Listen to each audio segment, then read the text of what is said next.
بدعات کے پہچاننے کے لیے اصول کیا ہونے چاہیے؟ بدعات کے پہچاننے کے کیا اصول ہونے چاہیے؟ غور سے سن لینا.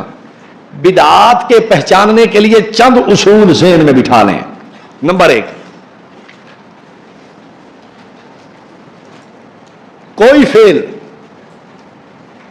جس کا محرک، تقاضا، داعیہ، سبب، علت، متقاضی، اس کی چاہت خیر القرون میں تھی،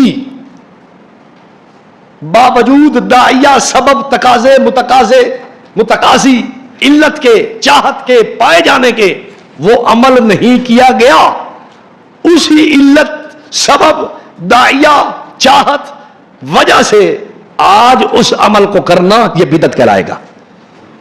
غور توجہ.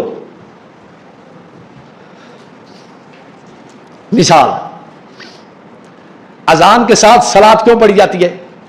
پتہ ہے آپ کو؟ ثواب ہے. ثواب ہوگا مولانا صاحب، ثواب ہوگا. یہ داعیہ اب پیدا ہوا یا پہلے سے پیدا ہے؟ ہاں، اب پیدا. ثواب اب لوگوں کو حاصل کرنے کا شوق ہے یا اس وقت بھی تھا؟ کیوں جی؟ اب شوق پیدا ہوا ہے، پہلے نہیں تھا شوق. صحابہ کو کوئی شوق نہیں تھا. گال پلے پڑھیے کہ آپ بھی نہیں پڑھی. داعیہ ثواب حاصل کرنے کا، فاستبقوا الخیرات، یہ ان کی شان. صحابہ میں یہ داعیہ زیادہ تھا، اجر حاصل کرو، ثواب حاصل کرو، خیر کے کام میں بڑھ چڑھ کے آؤ. تو یہ داعیہ پرانا ہے یا نیا؟ بولو. اس داعیہ کے ہونے کے باوجود، اس سبب کے ہونے کے باوجود، اس علت کے ہونے کے باوجود اذان سے قبل صلاۃ شروع ادھر نہیں کی گئی. اسی داعیہ کی وجہ سے اب ہوگی تو بدعت کہلائے گی. سمجھ آئی؟ اور مثال، جنازے کے بعد دعا کیوں پڑھتے ہو؟ ثواب ہوگا جی. مستحب ہے، مستحب ہے، مستحب ہے جی، مستحب ہے. مستحب کا کیا مطلب؟ کرو تو، نہ کرو تو ثواب ہے. ثواب ہے حضرت، ہم نے دعا مانگ لی، ثواب ہی ہے نا. اس ثواب کے حصول کا داعیہ خیر القرون میں تھا. خیر القرون میں ثواب حاصل کرنے کا داعیہ تھا، سبب، تقاضا، متقاضی، علت، چاہت تھی. لیکن اس کے باوجود انہوں نے جنازے کے بعد دعا نہیں مانگی. تو اسی تقاضے کے پیش نظر آج مانگنا بدعت کہلائے گا. تو یہ ایک اصول یاد رکھنا، چیز کا داعیہ، سبب، علت، تقاضا، متقاضی، چاہت، وجہ پہلے تھی، لیکن اس کے باوجود خیر القرون میں نہیں کی گئی. اسی علت کے پیش نظر، سبب کے پیش نظر آج عمل ہوگا تو بدعت کہلائے گا. تعریف سمجھ آ گئی؟ پہچان کا پہلا طریقہ سمجھ آیا؟ اس پہ اور بھی مثالیں ہو سکتی ہیں لیکن وقت کی قلت ہے، آگے چلیں. نمبر 2، پہچان کا طریقہ یہ ہے کسی امر مطلق کو مقید کر دینا. مطلق امر کو، اذان سے پہلے صلاۃ کیوں پڑھتے ہو؟ قرآن میں آتا ہے. کہا یا ایھا الذین آمنوا صلوا علیہ وسلموا تسلیما. تو یہ قرآن نے مطلقاً کہا ہے یا مقیداً کہا ہے؟ کسی خاص جگہ کو مقید کر کے کہا ہے یا مطلق کہا ہے؟ تو انہوں نے اس جگہ کو کیا کر لیا؟ مطلق حکم کو کیا کر لیا؟ بس سمجھ لو گڑبڑ شروع ہے. تیسری مثال، جنازے کے بعد دعا کیوں؟ دلیل ہے؟ کہتا ہاں قرآن میں دلیل لکھی ہوئی ہے. میں نے کہا وَإِذَا سَأَلَكَ عِبَادِي عَنِّي فَإِنِّي قَرِيبٌ أُجِيبُ دَعْوَةَ الدَّاعِ إِذَا دَعَانِ. جب مانگیں گے میں ان کی بات کو پورا کروں گا. مطلق تھی، اس نے اس کو نمبر 3، امر مندوب کو ضروری سمجھنا. ایک چیز مستحب تھی، اس کو انہوں نے کیا بنایا؟ مثال کے طور پر حی علی الصلاۃ پہ کھڑا ہونا مستحب تھا. اقامت ہو رہی ہے تو کس وقت کھڑا ہونا مستحب تھا؟ اور انہوں نے اسے واجب بنایا ہے. واجب کیوں؟ انہوں نے کہا ہے کہ پہلے کھڑا ہونا مکروہ تحریمی ہے، مکروہ تحریمی واجب کے برابر ہوا کرتا ہے، مکروہ تحریمی واجب کے چھوڑنے پہ ہوتا ہے، تو انہوں نے اس کو واجب بنا دیا. انگوٹھا چومنا شروع میں مستحب بنایا انہوں نے، اب چلتے چلتے مفتی امین فیصل آبادی کی کتاب البرہان اٹھاؤ، فوز المقال خلفائے پیر سیال کی 4 جلد اٹھاؤ، صاف لکھا ہے جو انگوٹھا نہیں چومتا خطرہ کہ جہنم میں جائے گا. اب بتاؤ، ایک ایسی چیز جس کو مستحب تم کہتے تو چلو، اس کے بعد مطلب ہے کہ تم کوئی اپنی باتوں پہ لوگوں کو پھنساتے، لیکن تم نے تو اس کو کیا بنا دیا؟ من اصر علی مندوبا فقد اصاب منہ الشیطان. مشکات، مرکات، اشیاء اللمعات اٹھاؤ شروع. غیر ضروری کام کو ضروری بنا دینا یہ اس کے بدعت ہونے کی دلیل ہے. میری بات نہ مانو، اٹھاؤ کتابوں کو پڑھو. اور بات سمجھ آ رہی ہے؟ غیر ضروری کام کو کیا بنانا؟ ضروری بنا دینا. امر مستحب پہلے بنایا، پھر اس کو واجب فرض تک بنا دیا. اب سنو، جنازے کے بعد دعا کیا ہے؟ مستحب ہے. خان صاحب کہتا ہے مستحب ہے. چلتے چلتے اب احمد پر شرکیہ کے ساتھ ایک علاقہ اچ شریف، اس سے کتاب چھپی تھی دعا بعد نماز جنازہ. مولوی سراج احمد سعیدی، اس نے ان الذین یستکبرون عن عبادتی سیدخلون جہنم داخرین، پورا رسالہ جنازے کے بعد دعا ثابت کرنے پہ لکھا. یہ آیت پیش کر کے اس سے مسائل نکالتا ہے. جنازے کے بعد دعا کا اب دیکھو طرز کیا ہے. کہتے ہیں اس سے معلوم ہوا خدا سے مانگنا فرض ہے، جو خدا سے دعا نہیں مانگتا وہ کافر ہے. دیکھو کہاں تک پہنچایا انہوں نے. یہ ان کے بدعت ہونے کی دلیل بن جائے گی. کتنی باتیں ہو گئی؟ 3. 4 شرعی کیفیت بدل دینا. شرعی کیفیت بدل دینا عمل کی. سیدنا عبداللہ ابن عمر رضی اللہ تعالیٰ عنہ بیٹھے ہیں بیت اللہ کے اندر، یعنی بیت اللہ مطاف کے اندر بیٹھے ہیں، کعبۃ اللہ کے ساتھ بیٹھے ہیں. لوگوں کو دیکھا چاشت کی نماز کے لیے اکٹھے ہو کے چاشت کی نماز پڑھ رہے ہیں. فرمایا ہذہ بدعۃ، یہ بدعت ہے. اب میں آپ سے پوچھتا ہوں، چاشت کی نماز حضور پر نور نے نہیں پڑھی تو پھر بدعت کیوں ہے؟ اٹھاؤ امام نووی کو. شارح لکھتا ہے جو انہوں نے اجتماع کیا تھا، کٹ کر لیا تھا اس عنوان پہ، یہ عمل انفرادی تھا لیکن انہوں نے کیا کیا؟ اس کو اجتماعی شکل میں کھڑا کر دیا تھا، اس لیے یہ بدعت ہے. کیفیت بدل دینا. شرع کی کیفیت انفرادی تھی. بات سمجھ آئی؟ عبداللہ بن مسعود رضی اللہ تعالیٰ عنہ کو کسی نے کہا حضرت آپ یہاں تشریف فرمائیں، کوفہ کے گورنر ہیں، مسجد میں تو دیکھیں آپ جا کے لوگ لگے ہوئے ہیں لا الہ الا اللہ یتہللون ویصلون علی النبی، درود پاک کی مجلس قائم ہے، لوگ درود پڑھ رہے ہیں، ذکر کر رہے ہیں اکٹھے. سیدنا عبداللہ بن مسعود تشریف لے گئے، جا کے دیکھا واقعہ. او کیا کرنے بیٹھے ہو؟ کیا کر رہے ہو؟ ہم اللہ کو یاد کر رہے ہیں. حضرت عبداللہ بن مسعود نے فرمایا مجھے تم بدعتی معلوم ہوتے ہو، نکلو مسجد سے. اور مسجد سے بدعتیوں کو نکالا جاتا ہے، لیکن معاملہ یوں الٹ ہو گیا کہ اب سنیوں کو نکالا جاتا ہے. معاملہ ہی الٹ ہے.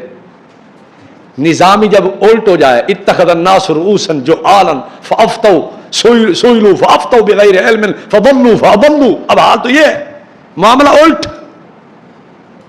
جو دین سنانے والے تھے ان کو نکال دیا، اور جنہیں نکالنے کا مسئلہ خیر القرون میں پتہ چلا انہوں نے بٹھا کے ان کو بٹھایا گیا اور ان کو نکال دیا گیا. فہم تم؟ تفصیل کا موقع نہیں ہے، ورنہ اس پہ میں سیر حاصل گفتگو کرتا کہ مسجد سے کیوں نکالا جاتا ہے. جناب عبداللہ بن مسعود نے کہا نکلو ما اراکم الا مبتدئین، چلو چلو رل کر نکلو نکلو بیڑی ٹھلے تواڈی. اب میں آپ سے پوچھتا ہوں ذکر کرنا کیا حضور سے ثابت نہیں؟ قرآن سے ثابت نہیں؟ کیوں نکالا؟ انہوں نے کیفیت بدلی ہے، کیفیت. شرعی کیفیت کا بدلنا بھی دین بنا ہے، بدعت بنا دیتا ہے. اور دیکھو ایک صحابی، نسائی کے اندر روایت ہے، مالک، حضرت مالک ہے غالباً ان کا نام ہے. وہ کہتے ہیں اے بیٹے میں نے حضور صلی اللہ علیہ وسلم کے پیچھے نماز پڑھی، جناب ابو بکر عمر عثمان کے پیچھے نمازیں پڑھی ہیں، لیکن میں نے کسی کو بھی نماز کے اندر قنوت نازلہ پڑھتے نہیں دیکھا. یا بنی انہا بدعہ، علماء نے لکھا ہے، اٹھاؤ نسائی شریف. وہ کہتے ہیں کہ بدعت ہے کیا؟ المداومۃ علیہا، ہمیشہ پڑھنا قنوت نازلہ کو بدعت ہے. کسی حادثہ فاجعہ بہت بڑے واقعہ کے بعد پڑھنا یہ الگ چیز ہے. مستقل وتر قنوت کی، قنوت وتر کی طرح مستقل فجر میں اسے پڑھنا یہ بدعت ہے. شرعی کیفیت بدلنا ہے. سمجھ آ رہی بات کی؟ اصال ثواب شرعاً ثابت ہے یا نہیں؟ ثابت ہے نا. اللہ کے محبوب صلی اللہ علیہ وسلم نے خود ترغیب دی ہے. قرآن کہتا ہے ربنا اغفر لنا ولاخواننا الذین سبقونا بالایمان.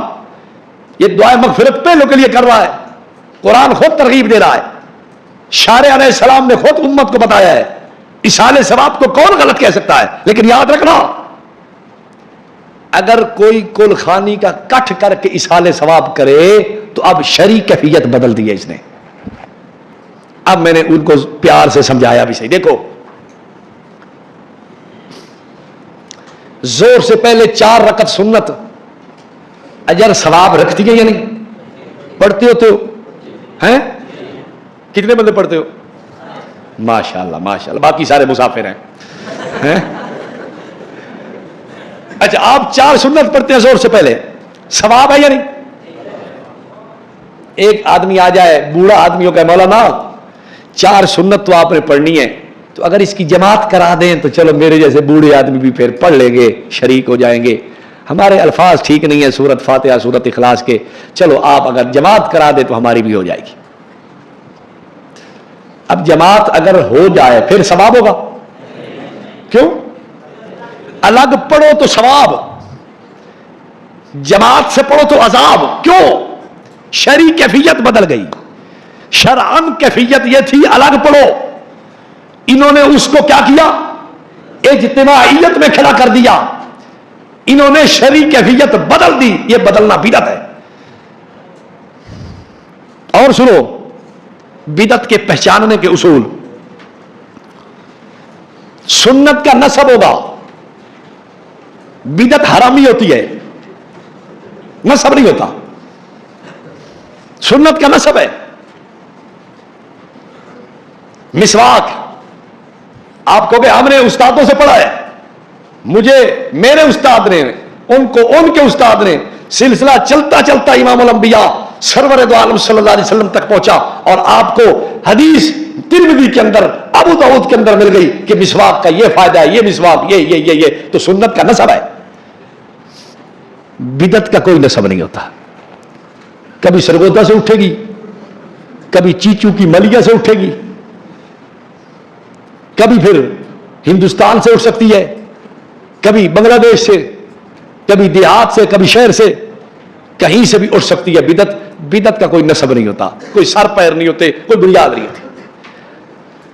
کتنی میں نے علامات بتائیں؟ کتنی؟ 6 بھی سن لو. اب 6 نمبر والے لوگ ہیں، 6 نمبر والے لوگ ہیں بھائی.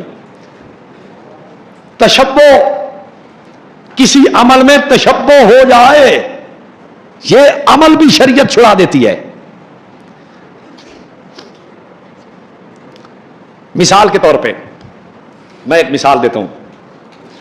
آپ کی کتاب قدوری، کنز، شرح وقایا، ہدایہ، اوپر چلے جائیں، بڑی بڑی کتابیں، تحتاوی، شامی، عالمگیری، کئی جگہ لکھا ہوا ہے. ان میں سے بایو میں یہ بات یقینی لکھی ہوئی ہے کہ اقامت میں کب کھڑا ہونا چاہیے. ہیں آپ کب کھڑے ہوتے ہیں؟ مستحب کیا لکھا ہوا ہے؟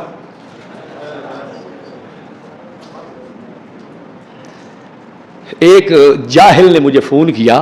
اب علم دیکھو ان بیچاروں کا، رونا آتا ہے کبھی کہ ان کی جگہ کوئی اور ہی چیز پیدا ہو جاتی ہے، دنیا میں تشریف ڈالاتا. اب علم دیکھو، مجھے ایک ان کے مولوی نے فون کیا، کہتا ہے اقامت پہ کب کھڑا ہونا چاہیے؟ میں نے کہا شروع میں.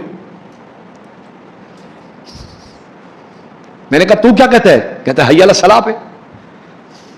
دلیل اللہ کے نبی کا فرمان. میں نے کہا کہاں؟ کہتا ہے موطا امام محمد میں لکھا ہوا ہے. میں بڑا ڈر گیا کہ حدیث ہے تو پھر حنفیوں اپنا خیال کرو. امام محمد جو کہہ رہے ہیں، حضور جو خود فرما رہے ہیں اور امام محمد نقل کر رہے ہیں. خیر کیا حوالہ ہے؟ وہ کہتے ہیں دیکھو لکھا ہوا ہے قال محمد صلی اللہ علیہ وسلم. حالانکہ امام محمد کہتے ہیں قال محمد، اپنی بات کرتے ہیں. وہ کہتا ہے قال محمد صلی اللہ علیہ وسلم.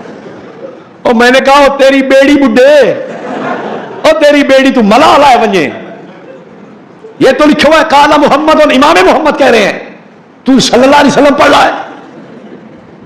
کہتے حضور کا نام ہے تو پڑھ لینا چاہیے. میں کہ پھر غلام احمد صلی اللہ علیہ وسلم اتیان سے شرم تنو آدھی کہ بات کرنے والی. فون بند کر گیا، بس علم ختم ہے اس کا. یہ تو ان بیچاروں کو پتہ نہیں ہے کہ قال محمد ان میں کس کو کہا جا رہا ہے. آپ ان کی بات نہیں، میں کہتا ہوں ان کی مولویوں کو پتہ نہیں چلتا، بڑوں بڑوں کو. تب میں عرض کر رہا تھا کہ آپ کیوں نہیں حی علی الصلاۃ پہ کھڑے ہوتے؟ کتابوں میں تو مستحب یہ لکھا ہوا ہے. اب اس کی دو وجہ یاد رکھنا. نمبر ایک، انہوں نے اس مسئلے پر اتنا اصرار کیا ہے جب ایک امر مستحب کو ضروری قرار دیا جائے تو پھر اس مسئلے کو چھوڑنا پڑتا ہے. ٹھیک ہے. نمبر دو، تشبہ سے بچنے کے لیے ہم تو شروع میں کھڑے ہوتے ہیں، ہم ان کے ساتھ کھڑے نہیں ہوتے. یہ تھی بدعات کے پہچاننے کے لیے 6 علامتیں. بدعات کے پھیلنے کے اسباب کون سے ہیں یہ بھی سن لیں. نمبر 1، جہالت. دین سے واقفیت نہیں ہے اس لیے بڑھاتے رہتے ہیں، وہ یہ بھی کر لو وہ بھی کر لو، یہ بھی اضافہ، ٹھیک ہے. نمبر 2، شہرت پسندی. میرا چرچا ہوگا، لوگ کہیں گے واہ فلانے آدمی نے اپنے باپ کی کلخانی پر 80 دے کے چڑھائی ہے، تھوڑی خیر ہوئے. سارے اس بادشاہ بٹیرے وکھرے تے ککڑ وکھرے تے بکرے وکھرے تے چرکے وکھرے، مچھی وکھری. میں آکا پیو دی کلخانی کیتی ہے یا شادی کیتی ہے؟ پیو اور پیو نو پرنیندہ پہ ہیں یا اس نو ایصال ثواب پہ کرنا ہے؟ شادی تو نہیں کر رہا کہ یہ والد کی. بٹیرے وکھرے تے ککڑ وکھرے، مچھی وکھری تے جناب بکرے وکھرے، مرغا وکھرا، سلاد علیحدہ، پلاؤ علیحدہ، زردہ علیحدہ، حلوہ علیحدہ. یہ باپ کی شادی کی ہے تو نے؟ شہرت پسندی، میرا نام چمکے گا، لوگ کہیں گے کہ بڑا یار کمال کر دیا، اس نے نیا کام شروع کر دیا، واہ. نمبر 3، غیروں کی تقلید. عیسائیوں کو دیکھا اپنے نبی کا جنم دن مناتے ہیں، ہم کیوں نہ منائیں؟ یہودی مناتے ہیں، ہم کیوں نہ کریں؟ عیسائیوں نے جشن منایا ہے، لائٹنگ کی ہوئی ہے، ہم کیوں نہ کریں؟ گھر انہوں نے سجا رکھے ہیں، ہم کیوں نہ سجائیں؟ مجھے ایک آدمی کہنے لگا ہمارا کاروبار تھا ایک عیسائی سے، تو وہ اپنے ملک سے آیا ایک دفعہ پاکستان، تو ادھر یہاں ربیع الاول تھا، تو میں بڑا پریشان ہو گیا کہ یہ جو آیا ہے یہ دیکھے گا اور دیکھنے کے بعد یہ تو مجھے کہے گا کہ یہ تم نے کیا کیا ہوا ہے. میں بڑا پریشان. میں اسے چھپ چھپا کے ادھر سے لے آیا جدھر یہ کوئی سب لش پش چمک دمک نہیں تھی. رات کو ٹھہرایا، اس کا کمپیوٹر رات کو خراب ہو گیا. میں اپنے گھر سو گیا، وہ ادھر سویا ہوا تھا، تو اب وہ فون کرتا رہا، مجھے پتہ نہ چلا. وہ اٹھا اور اٹھتے اٹھتے اس نے کوئی شہر پہنچ گیا. میں بازار میں کوئی، لیکن بازار تو بند تھا، لیکن سارا بازار سجا ہوا. صبح اس نے مجھے بتایا کہ ایسے ایسے میں گیا تھا، لیکن ایک بات سمجھ نہیں آ رہی، یہ بار یہ ہر ایک چیز سجی ہوئی ہے، کیا وجہ ہے؟ اب یہ بھی نہیں کہہ سکتا تھا وہ کہ وہ شادی ہے، چونکہ اتنی جگہ سجی ہوئی ہیں، شادیاں ساروں کی تو نہیں. اس نے کہا یار بس ہمارے آنا یہ ایسے. اس نے کہا میں تو پریشان ہو گیا ہوں کہ یہ کہیں کرسمس ڈے وہ تو نہیں ہے، تم تو ہماری طرح ہی ہو سارے، بس غیروں کی تقلید کا شوق لگ گیا. یہ مولانا عبدالسمیع رامپوری نے خود مانا ہے کہ اہل اسلام کو یہ سوچ پیدا اس لیے ہوئی، عیسائیوں کو جو دیکھا وہ کر رہے ہیں تو پھر ہم کیوں نہ کریں. تو بدعت کے پھیلنے کا محرک شہرت پسندی، جہالت، اور تیسری چیز غیروں کی تقلید، چوتھی چیز مداہنت. بدعت پھیلتی ہے مداہنت علماء سے. مولوی مداہن بن گیا، چلو یار مولانا صاحب چپ کر جاؤ. کیوں؟ اور اللہ کا بندہ، میں جو جاؤں گا کلخانی پہ تو وہاں کم از کم مہینے کا پیکج لگانے کے پیسے تو آ ہی آئیں گے نا. ایک 500 روپے کا کارڈ مل جائے گا، ایک کلخانی سے بچ جائے، اور کیا چاہیے؟ سارا مہینہ گاپتا لگ دی، ہیلو کیا حال ہے، خیر خیریت ٹھیک ٹھاک، گاپتا لگ دی. مداحنت، مولویوں کی مداحنت سے بدعت پھیلتی ہے. دیکھ رہے ہیں بدعت ہو رہی ہے، چپ کر کے سر نیچے کر کے بیٹھے ہوئے. بھائی میں کہوں تو مرید ناراض ہو جائیں گے، حضرت کی جیب گرم نہیں ہوگی، حضرت کے مسافے میں مٹھی گرم نہیں ہوگی، حضرت کو کچھ نہیں دیں گے. پھر سب ناراض ہو گئے تو پھر انہوں نے وہ عنایات کا سلسلہ روک دینا ہے. اب میں آپ سے پوچھتا ہوں، دربار پہ لوگ جاتے ہیں، سجدہ ریز ہوتے ہیں، پیر دیکھ رہا ہے، نہیں منع کرتا. کیوں؟ اس لیے نہیں منع کرتا کہ میں نے اسے روک دیا، پھر نہ بکرا آئے گا، نہ چھترا آئے گا، نہ پیسہ آئے گا، نہ سامان آئے گا، نہ لش پش ہوگی، نہ رش ہوگا، نہ صندوق بھریں گے، نہ ویلیں ہوگی، کچھ بھی نہیں ہوگی. تو مولویوں پیروں کی مداحنت سے بدعت کا رستہ کھلتا ہے. یہ مداحنت والا مسئلہ خوب اچھی طرح ذہن میں رکھ لو. ہم مداحن بھی نہیں ہیں، مداحنت کو پسند بھی نہیں کرتے. ٹھیک کہہ رہا ہوں یا غلط کہہ رہا ہوں؟ مداحن بھی اور دین میں مداحنت کو پسند بھی نہیں کرتے. اور پانچویں چیز اتباع نفس. نفس کی خواہش تھی، چلو یار دل ایسے کہہ رہا ہے، ایسے کر لینا چاہیے، خیر ہے کچھ نہیں ہوتا، طبیعت یوں کہتی ہے. بدعت کے پھیلنے کا یہ بھی ایک بہت بڑا محرک ہے. اب بدعت کی تعریف سن لو، عام فام عرض کرنے لگا ہوں. بدعت وہ کام ہے جس کے جواز پر قرآن، حدیث، اجماع امت اور قیاس، قرآن، حدیث، اجماع امت، قیاس شرعی، ان چاروں دلائل میں سے کوئی دلیل بھی دلالت نہ کرے. آسان ہے نا تعریف؟ بدعت کیا ہے؟ مختلف لوگوں نے مختلف تعریفیں کی ہیں، خلاصہ یہ نکلتا ہے یعنی خالف الشریعہ، شریعت کے خلاف ہو. کیا مطلب؟ شریعت کا جو رستہ ہے، قرآن، سنت، حدیث، قیاس شرعی، اجماع، اس رستے سے ہٹ کے رستہ ہو، یعنی یہ دلائل شریعہ جس پہ دلالت نہیں کرتے وہ عمل بدعت ہے. اچھا، جنازے کے بعد دعا جواز پہ کوئی دلیل؟ کہتا قرآن بھی ہے. میں نے کہا اچھا. فَإِذَا فَرَغْتَ فَانْصَبْ، جب نماز سے فارغ ہو جائیں تو پھر دعا میں لگ جائیں، تو قرآن ہے. میں نے کہا مطلق کو مقید نہ کر، دلیل عام ہو، دعویٰ بھی عام ہونا چاہیے. دعویٰ خاص ہو تو دلیل بھی خاص ہونی چاہیے. یہ میں نہیں چلنے دوں گا کہ دعویٰ خاص اور دلیل عام. اگر یہ بات ہے تو پھر میں نے کہا میری بات سن. ایک آدمی ہے، وہ کہتا ہے مولانا صاحب کیا مسئلہ ہے؟ وہ کہتا ہے حضرت جی کیا مسئلہ ہے؟ اقامت سے پہلے بھی میں 5-7 دفعہ کہوں گا لا الہ الا اللہ، لا الہ الا اللہ، لا الہ الا اللہ، پھر کہوں گا اللہ اکبر، اللہ اکبر، اللہ اکبر، اللہ اکبر.